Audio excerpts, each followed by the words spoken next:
Once upon a midnight dreary, while I pondered, weak and weary, over many a quaint and curious volume of forgotten lore, while I nodded, nearly napping, suddenly there came a tapping, as of someone gently rapping at my chamber door. "'Tis some visitor," I muttered, tapping on my chamber door. Only this, and nothing more.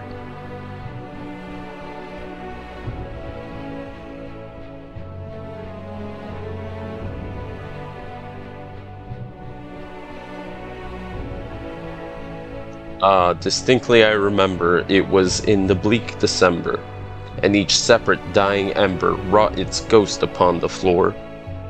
Eagerly I wished the morrow, vainly I had sought to borrow from my book surcease of sorrow, sorrow for the lost Lenore, for the rare and radiant maiden whom the angels name Lenore, nameless here forevermore.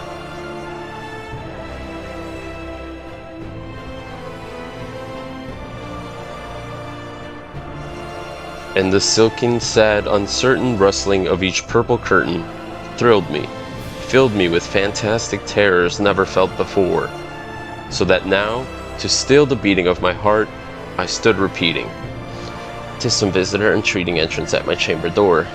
Some late visitor entreating entrance at my chamber door. This it is, and nothing more."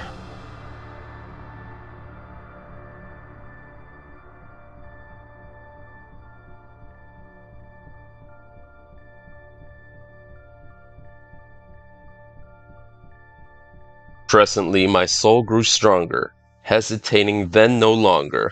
"Sir," said I, "or madam, truly your forgiveness I implore, but the fact is I was napping, and so gently you came rapping, and so faintly you came tapping at my chamber door, that I scarce was sure I heard you." Here I opened wide the door, darkness there, and nothing more.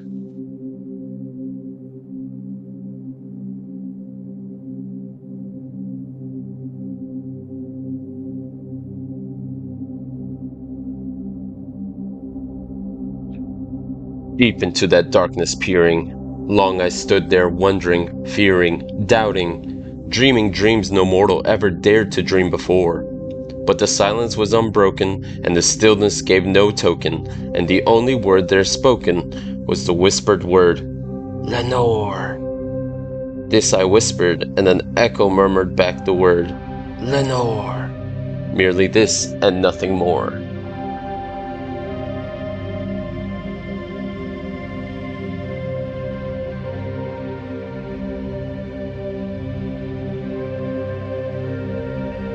Back into my chamber turning, all my soul within me burning, soon again I heard a tapping, somewhat louder than before. "Surely," said I, "surely that is something at my window lattice. Let me see then what thereat is, and this mystery explore.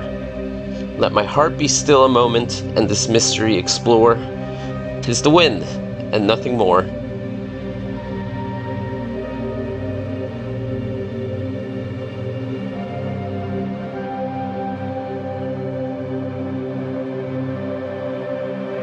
Open here I flung the shutter, when, with many a flirt and flutter, in there stepped a stately raven of the saintly days of yore. Not the least obeisance made he, not a minute stopped or stayed he, but with mien of lord or lady, perched above my chamber door. Perched upon the bust of Pallas, just above my chamber door, perched and sat, and nothing more.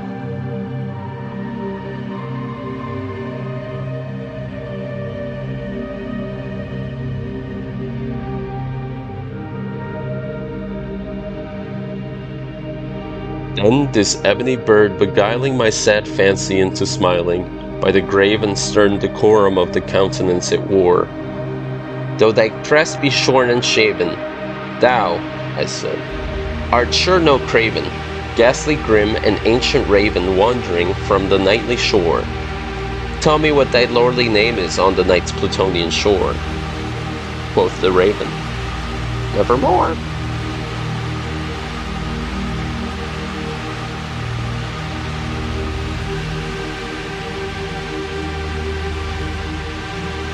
Much I marveled this ungainly fowl to hear discourse so plainly, though its answer little meaning, little relevancy bore, for we cannot help agreeing that no living human being ever yet was blessed with seeing bird above his chamber door, bird or beast upon the sculptured bust above his chamber door, with such a name as Nevermore.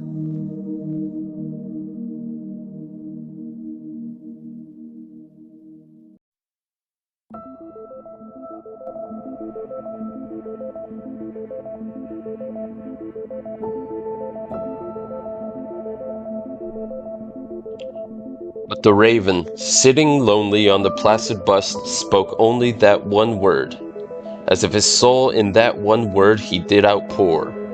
Nothing further than he uttered, not a feather than he fluttered, till I scarcely more than muttered, other friends have flown before, on the morrow he will leave me, as my hopes have flown before. Then the bird said, Nevermore.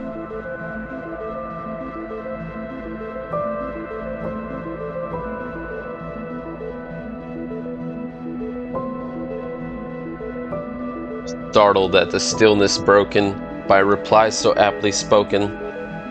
Doubtless, said I, what it utters is its only stock and store, caught from some unhappy master, whom unmerciful disaster followed fast and followed faster, till his song one burden bore, till the dirges of his hope that melancholy burden bore, of nevermore.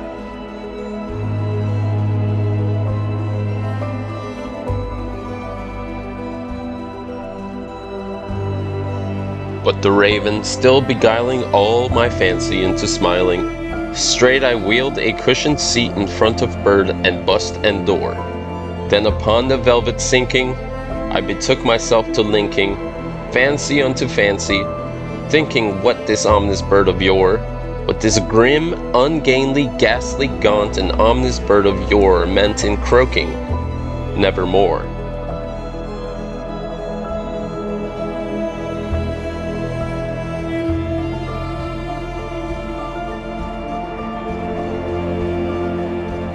This I sat engaged in guessing, but no syllable expressing, to the fowl whose fiery eyes now burned into my bosom core.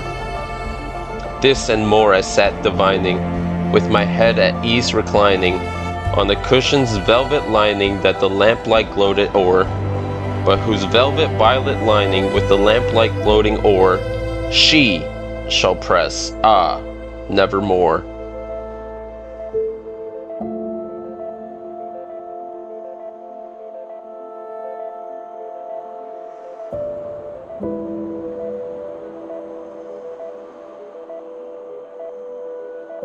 Then methought the air grew denser, perfumed from an unseen censer, swung by seraphim whose footfalls tinkled on the tufted floor.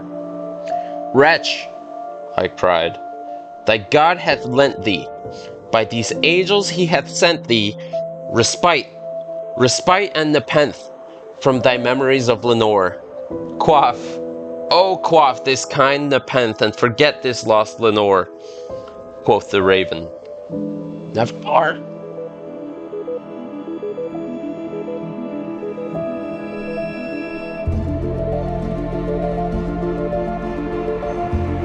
Prophet, said I, thing of evil, prophet still, if bird or devil, whether tempter sent, or whether tempest tossed thee here ashore, desolate yet all undaunted, on this desert land enchanted, on this home by horror haunted.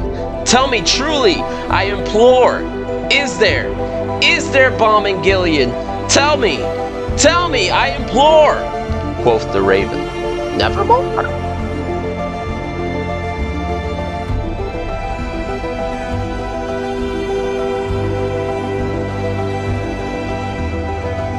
Prophet, said I, thing of evil, prophet still, if bird or devil, by that heaven that bends above us, by that God we both adore, tell this soul with sorrow laden, if within the distant Aidenn it shall clasp a sainted maiden whom the angels name Lenore. clasp a rare and radiant maiden whom the angels name Lenore. Quoth the raven, "Nevermore."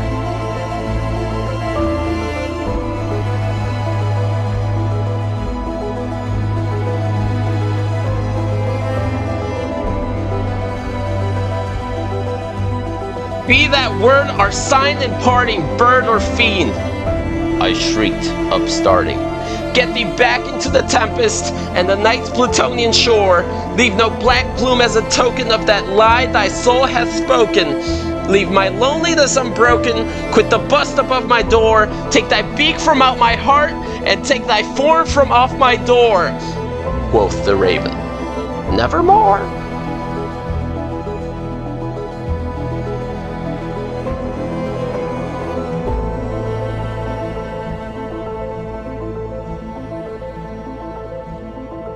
And the raven, never flitting, still is sitting on the pallid bust of Pallas just above my chamber door.